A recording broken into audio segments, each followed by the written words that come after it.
In today's video, I am going to show you 5 totally legit ways to outsmart budget airlines and make sure that cheap flight of yours actually stays cheap. Now, these days, budget airlines are smarter and stingier than ever. So here's how to beat them at their own game. In case you're new here, hi, I'm Christina from happytowander.com.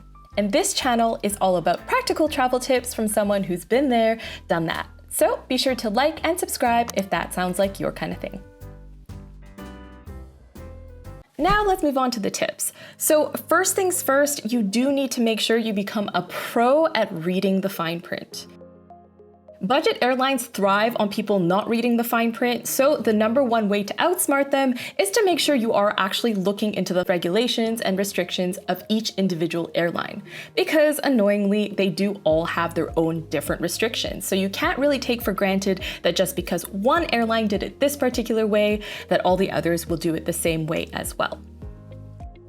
Now, in addition to basic things like your luggage allowance and also the restrictions on size and weight, some of the key things that you should really be looking out for include whether or not they have additional things that you are allowed to bring on board. So things like a duty-free bag or a travel blanket or travel pillow, and any baggage allowance that does not have a weight restriction. Now, this is really important because increasingly airlines are starting to weigh your bags. So if you're able to find an airline that has any bag, whether that's the personal bag or the carry-on that doesn't get weighed, you are definitely gonna have a lot more wiggle room in terms of packing properly and avoiding fees.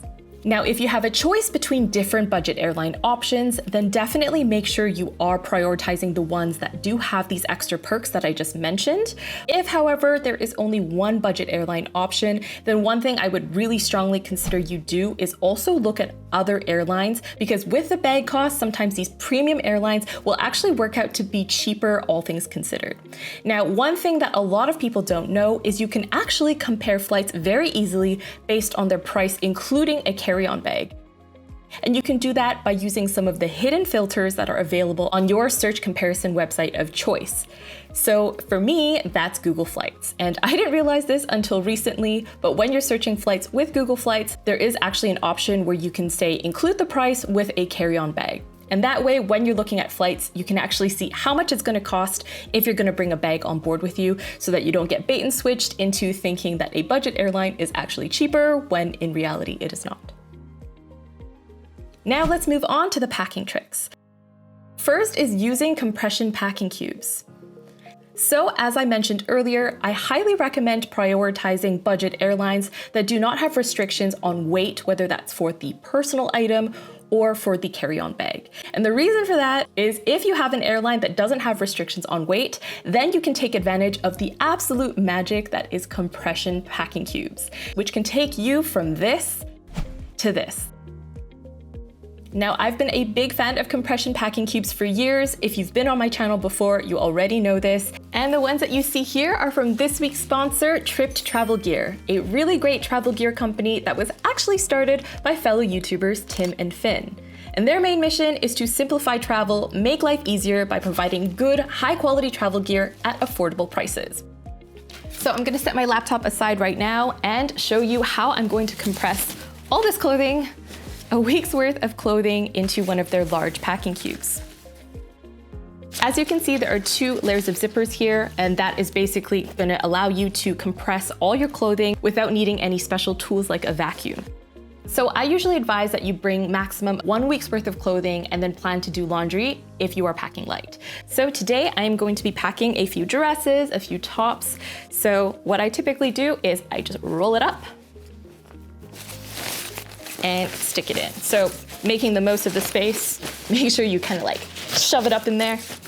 Weird thing to say, but yeah. I've also got 2 extra tops and some extra bottoms. I've got 1 set of shorts and a pair of long pants. All right, so as you can see, it fits pretty well. So what we're gonna do is just zip up this first layer. As you can see, it's a pretty standard size packing cube. You know, it doesn't take up a huge amount of space, but if you're traveling with a backpack like this, that's gonna be pretty much the entire backpack. So what is cool this is where that second layer comes into play.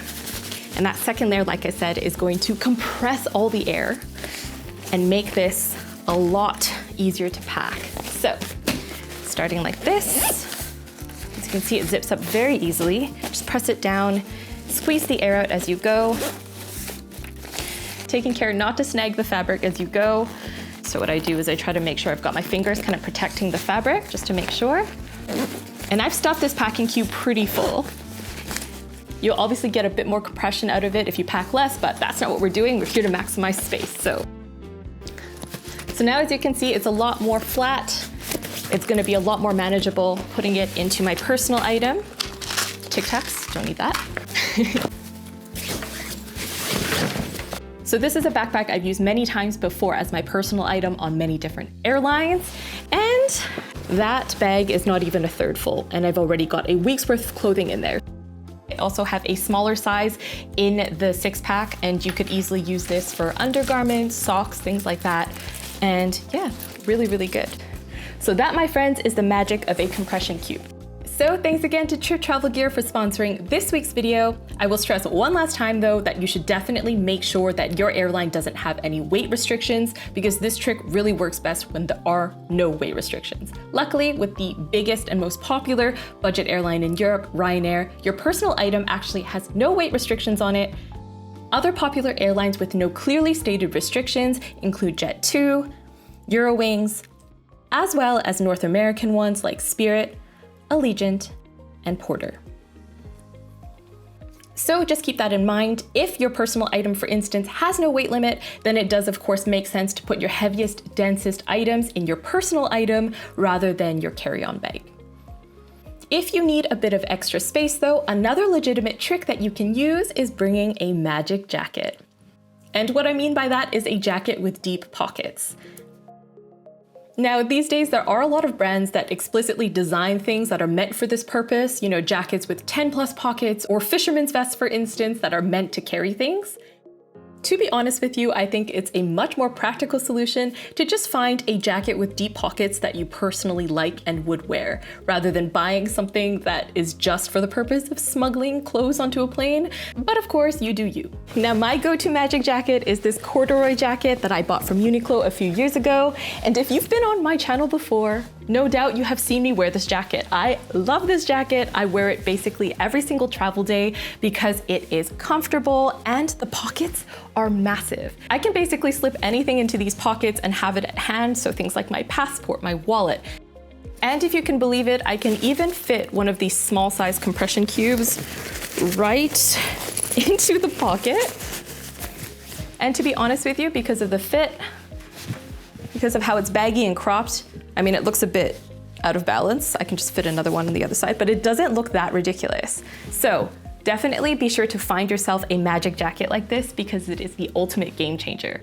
Granted, I have heard reports of people getting their jackets weighed, but in all these instances, it really sounds like this is when people are carrying a jacket that looks super bulky. I haven't yet heard reports of people getting their jackets weighed if they're wearing them. So that's why I recommend getting a jacket that you like and would wear rather than like a giant trench coat with 50 pockets, because then, you know, this looks pretty normal. If I'm walking through, odds are they're not gonna ask me to take this off and weigh it. All right, back to business.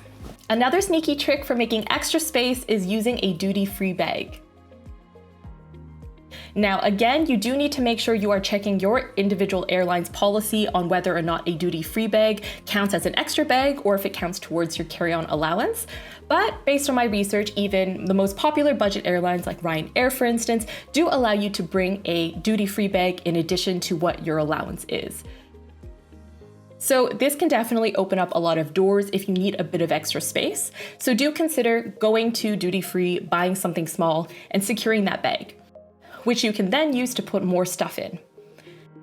That said, you should definitely use this tip within reason. You know, if you are stuffing that duty-free bag full of clothes and it's very clearly bursting with extra stuff, odds are they might call you out on that. But if you just prioritize your heaviest items like your electronics, your heaviest things like your liquids, kind of put it at the bottom, you'll probably get away with it. Now, the next trick is to prioritize soft-sided and dark colored bags. So the reason I say that is most of the time airlines these days, what they do to determine whether or not your bags are oversized is they get you to put it in a sizer. Now, the thing is, if you have a hard-shelled suitcase or a hard-shelled bag, it's a lot harder to kind of twist and manipulate that to fit the sizer compared to if you have a soft bag like a duffel or a backpack. So, assuming that you pack things pretty light, even if your bag is a little bit above the dimensions that they allow, you should be able to fit that in the sizer, which is key.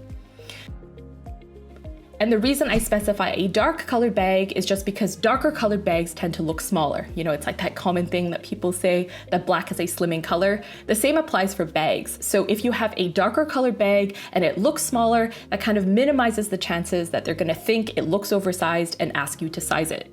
And if you need bag recommendations, I have a really epic resource to share with you. So there is a subreddit community called Reddit One Bag, and basically this is a community of people who all love to pack light and travel with, as the name says, one bag. And a really cool thing that I came across recently is they actually have a spreadsheet that details all sorts of different bags that they recommend, as well as important specs like the dimensions, the weight, different pockets and functions. It's such an impressive document. So if you do need help choosing the right bag to travel with, I highly recommend checking this out because it is truly epic. Now, the next tip is to simply be smart with toiletries. So I typically recommend just buying toiletries once you get there, because depending on your destination, odds are you will be able to purchase whatever you need on the other side.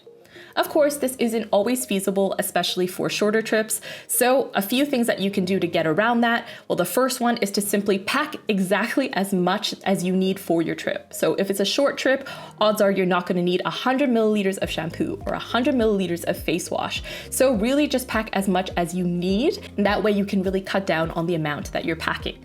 Of course, easier said than done. It's not exactly super easy to portion out 5 milliliters of toothpaste, for instance. So another thing to look into is dehydrated toiletries or solid toiletries. Now, I admit this is not my field of expertise. I haven't really played around with this too much, but these days they do actually make solid shampoos, bar soaps, of course, and even things like solid toothpaste as well.